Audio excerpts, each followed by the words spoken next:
Hello, Internet Wanderer. Have you heard of a company called Valve? A titan of the video game industry, one of the pioneers of the FPS genre, and widely regarded as one of the greatest video game makers of all time. The first game they ever made, Half-Life 1, single-handedly modernized the FPS genre in its entirety. But they didn't stop there. Over the years, the amount of critically acclaimed games that Valve has released, it's a lot. If you looked up best games of all time, you're gonna see a lot of Valve games on that list. Add to that, their contributions to gaming's hardware, software, and services is all industry-defining. Virtual reality wouldn't be where it is now if it weren't for Valve. From the late 90s to the early 2010s, it was unprecedented how many successful and critically acclaimed games Valve has released in that time span. Could I have some more? After all, they're still a game company, right?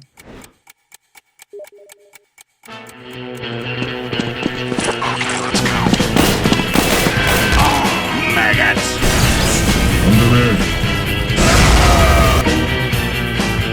Kill all sons of bitches. The right game in the wrong place can make all the difference in the world.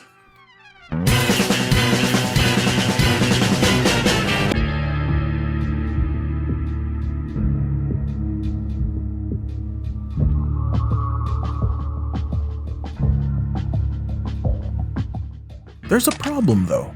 For a company that's known for its games, Valve hasn't really done a lot of that game making now, have they? At least not recently. The term Valve time was coined because of this. The discrepancy between the announcement and release dates on some of these things are quite impressive. They have the reputation of taking their time and being perfectionists when it comes to their products. In this 10-year span, they only made 4 notable games. Now that's not terrible. 4 good games in a span of a decade is nothing to scoff at. But a company with the pedigree of Valve, people just assume that they would do better. Sayings of how they've fallen from grace or they're past their prime. I've heard this joke spoken online about Valve recently. I don't remember where I heard it from, but I think it's appropriate to the discussion at hand. The joke goes, Valve doesn't make games anymore. They make money. And I can see why they say that. I understand why people are frustrated with Valve and how they just don't seem to release games anymore. How they use their online platform of Steam as their personal piggy bank.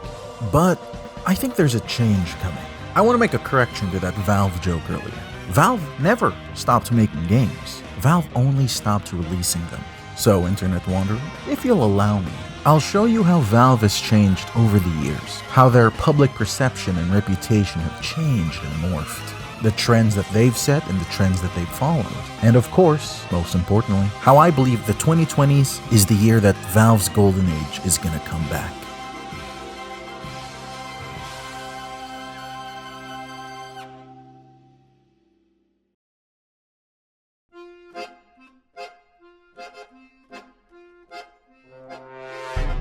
Let's get some preamble for this section out of the way first before I go into the timeline.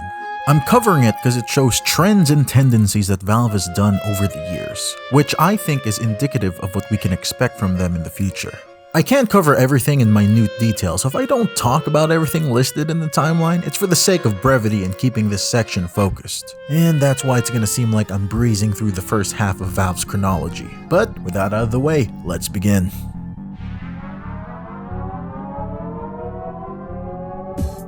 The company was founded in '96 by a couple of former Microsoft employees, notably Gabe Newell, one of the biggest, literally, figures in gaming. After many overhauls and revisions, their first game, Half-Life 1, was released in '98 to universal acclaim, being the first major first-person shooter at the time to emphasize storytelling and immersion without compromising the action.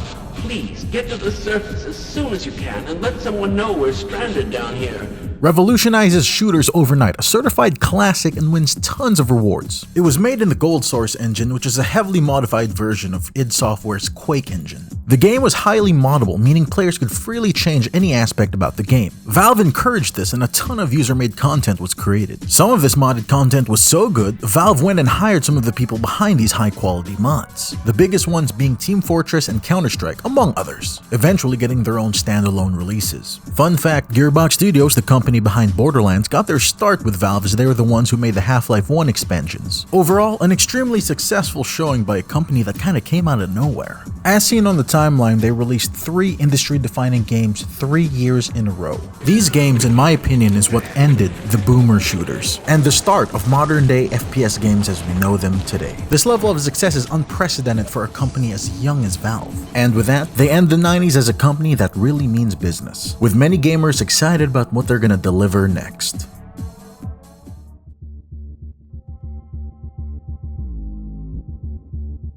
The proverbial quiet before the storm, if you will. In November of 2000, Valve releases Ricochet, one of the few flops that they've ever made. Later that month, the juggernaut that is Counter-Strike comes out, a title that nailed its gameplay from the beginning and has barely changed over the last 20 years. Can't make it, the shit's stuck.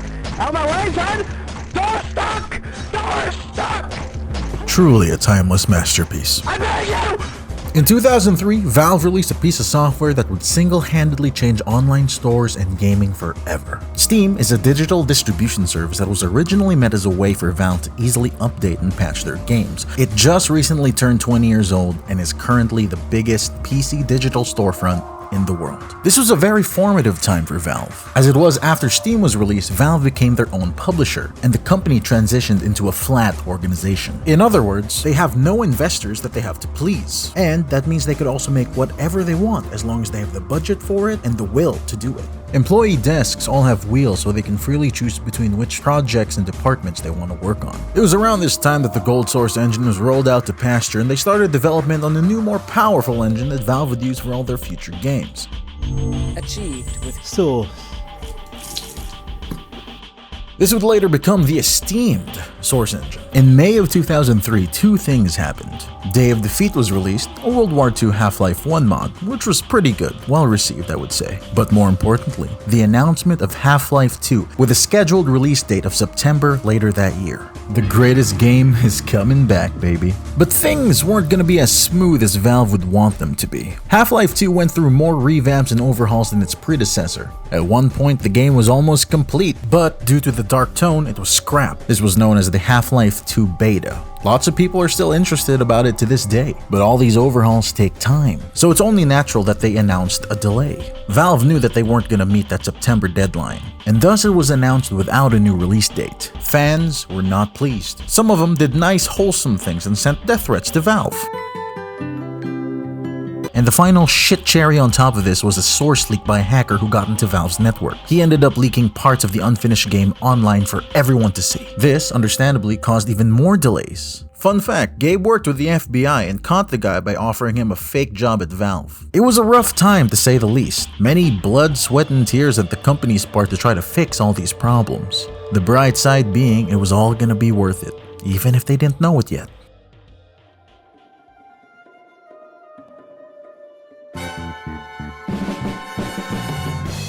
This is the part where Valve rised and shined as the titan that it is today. Now armed with Steam and a new Source engine, Valve released Counter-Strike Source in October of 2004, a remake of the original, showing off some of the best aspects of the new game engine in a familiar game. The same can't be said for Half-Life Source. Filled with bugs and glitches, it begs the question, why do they even do this? All it does is confuse people when they search up the original Half-Life and 2 results show up, not knowing that one of them is one of the greatest games of all time, and the other one is, No!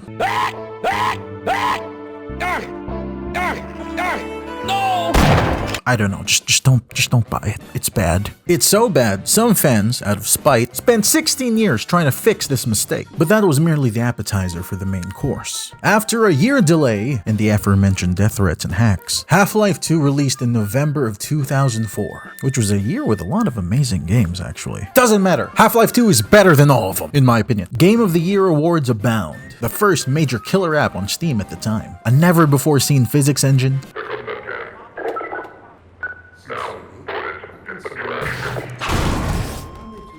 Immersion so good, the NPCs act like real people. Keep it to yourself.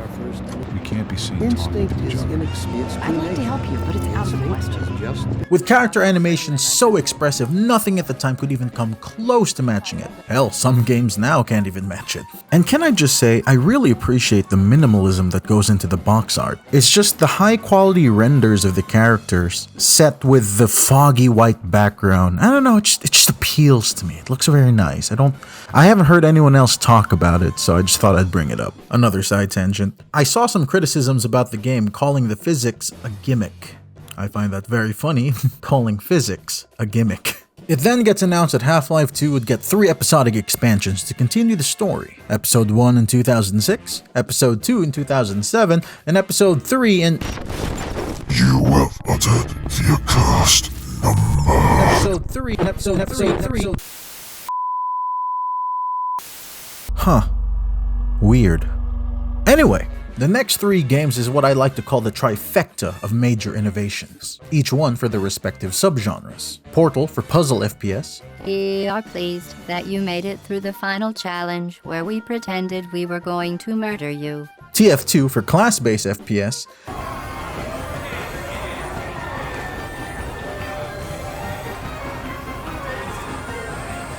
And Left 4 Dead for co-op zombie FPS.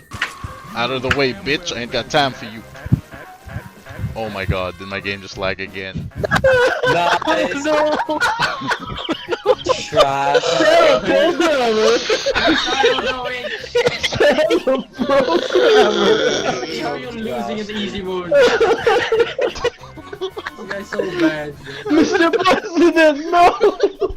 It's like they were cranking goats like their lives depended on it. Ending this era with the fastest sequel ever made, Left 4 Dead 2, released exactly 1 year after the first. It was this time that Valve was unstoppable. Each major game release was considered the best at their respective genres even today. Valve was king. Many have fond memories of this time, and it is this era of history that fans point out as the golden age of Valve. It wouldn't stay that way though. Changes were coming.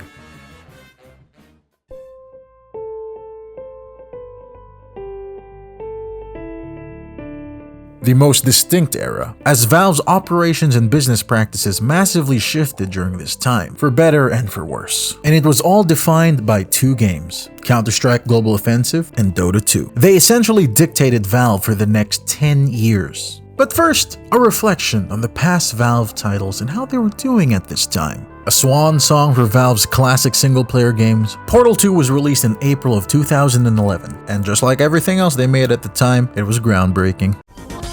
I think we can put our differences behind us. For science. You monster.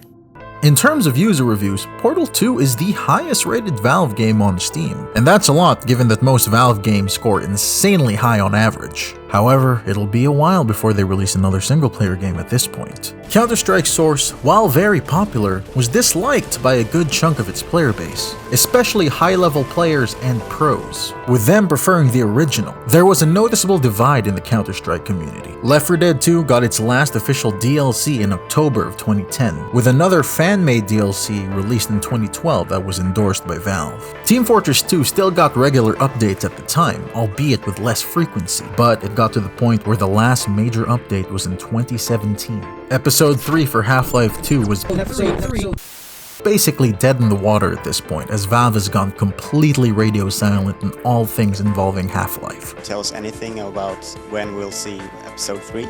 I'm not saying anything about Episode 3 or... Half-Life is headed. I got nothing to say about Half-Life. I will now ask you the world's shortest question ever, Half-Life 2 Episode 3. Thank you. Fans assumed that maybe they weren't going to do an episode anymore and just do a full-on sequel, but all we got from Valve was deafening silence. After 9 years in development, hopefully it will have been worth the wait. There wouldn't be a true single-player game that Valve would make until much later. However, things were heating up in the offices of Valve in regards to their 2 new poster boys. First thing that happened here was Valve getting ganked by Riot Games, and more specifically, Blizzard. When word got out that the lead modder and developer for Dota, IceFrog, was in talks with Valve to make an official standalone sequel. Dota, for those who don't know, is a mod of the Blizzard game Warcraft 3. The first true MOBA. MOBA stands for Multiplayer Online Battle Arena, which, thinking about it now, is an extremely vague definition. This could literally apply to almost anything. Both Riot Games and Blizzard started a legal battle over the ownership of the IP. Riot, due to them having employed the previous head modders for Dota, who now work on their new game, League of Legends. And Blizzard, due to Dota being a mod of their game, Warcraft 3. But nevertheless, IceFrog and Valve continued the game development despite the opposition from these two companies. It was also around this time that the new and expanded Counter-Strike Global Offensive began development in March of 2010. With a nice visual upgrade, the new title would eventually succeed in bringing the original and Counter-Strike Source players together in one game. After a rocky start, it took some time, but now Counter-Strike Global Offensive is almost consistently the most played game on Steam at any given time. In May of 2012, the legal battles for Dota was settled out of court, with Valve possessing ownership of the Dota name. In August of 2012, Counter-Strike Global Offensive was officially released, with Dota getting its own release later in July of 2013. This is the shift that I was talking about, as Valve prioritized the two new esport titans that Dota and Counter-Strike had become. Millions of players for both games, multi-million-dollar tournaments, and the highest prize pools in esports history. I know many people miss the glory days of old Valve. I do too. But the success of esports era Valve shouldn't be understated. These two games were juggernauts in the first-person shooter and MOBA genres. Do you want to know the slickest maneuver ever pulled in all of gaming? Valve invented the Battle Pass with Dota back in 2013. But with all this success came a cost. There were no more new single-player games being developed. Most of Valve's attention was given to Counter-Strike and Dota. Hell, Valve's other multiplayer games were really starting to be neglected. Shout out to TF2. You would not believe how much this hurts. Anyone looking at Valve at this time wouldn't say that they were failing as a company. In fact, they were making more money than ever. But you would say that they were failing as a game company. They released a couple of Dota spin-off games called Artifact and Dota Underlords in 2018 and 2020 respectively. The former being a massive flop for Valve.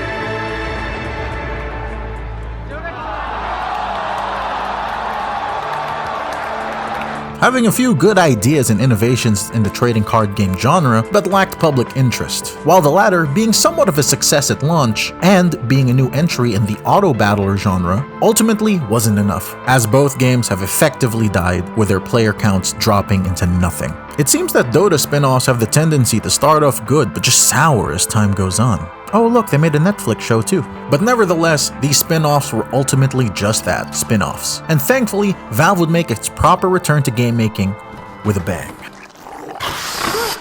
Alex? I'm here. So what's the plan? But before we talk about that, we need to discuss another interest that Valve had at this time. With no more major games being developed other than just updating their two poster boys, meant Valve could develop other things. And those other things was hardware and software.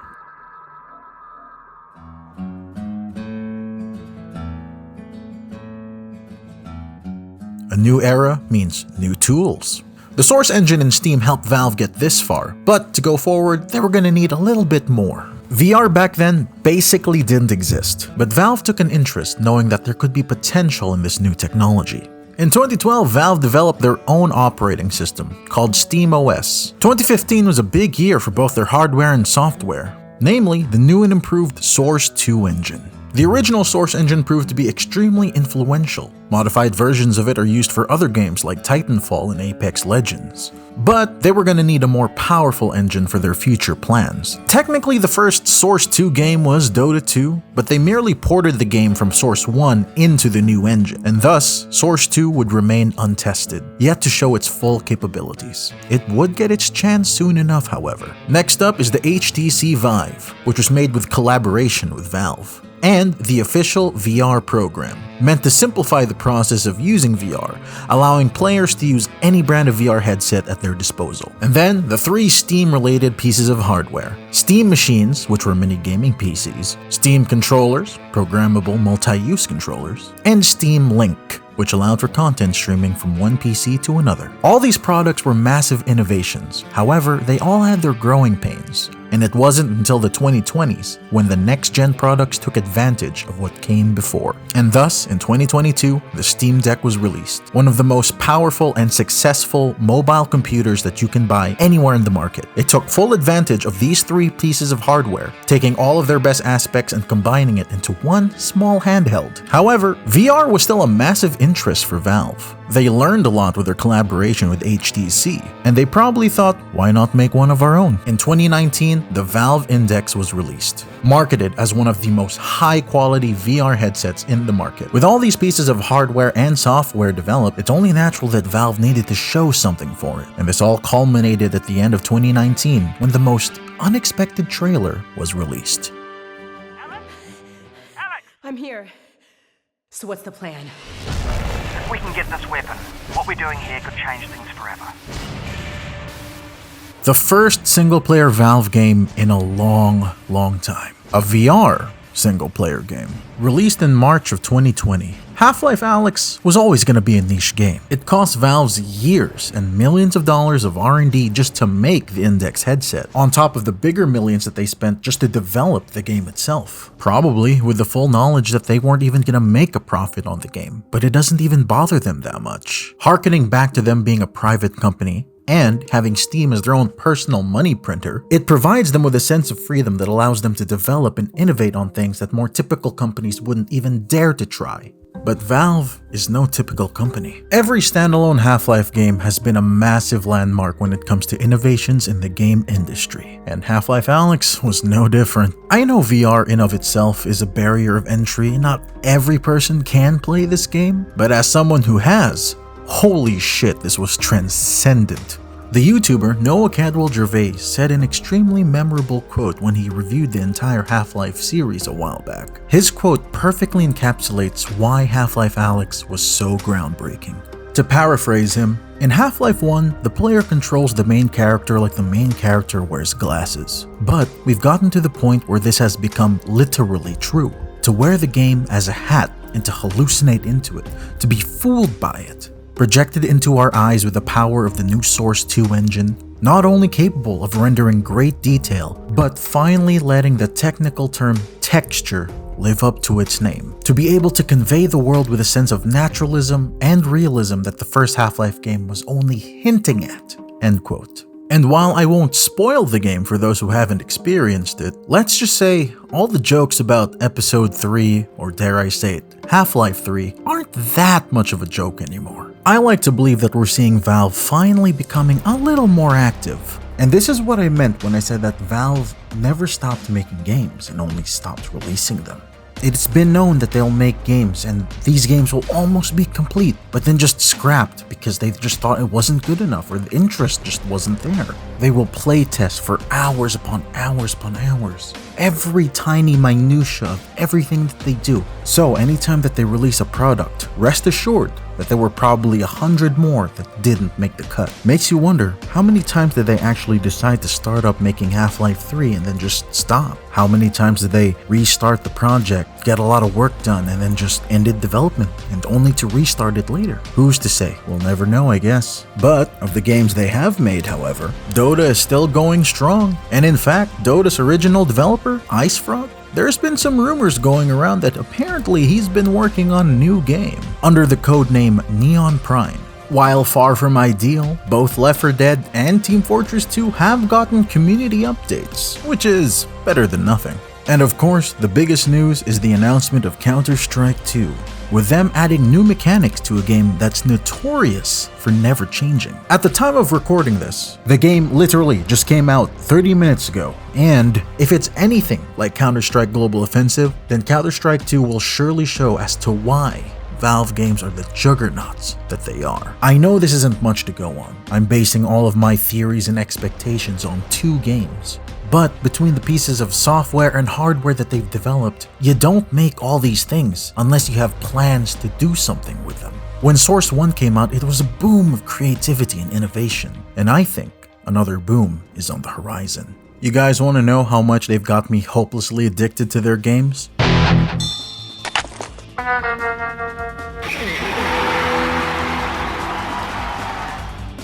I wasn't even all that young when I started playing Valve games. I made my Steam account sometime in 2012 or 2013 when I heard that TF2 went free to play. I have never even touched a free-to-play game at the time. I didn't even know that those existed. And yes, I am a filthy Dota fanboy, but I still love all the games that Valve has released. I admit I am fully prepared to be absolutely dead wrong about everything I've said in this video. I am fully prepared to eat all of my words. Valve might not make another game after Counter-Strike 2. Hell, Counter-Strike 2 might even be a massive flop. I don't know. But what I do know is that people are excited for Valve just to do anything new. I'd like to believe that we can expect some big things from Valve in the coming years. And I cannot wait to see what they have in store for us. After all, we waited this long. I think we can wait just a little bit longer. In the meantime, this is where I get off.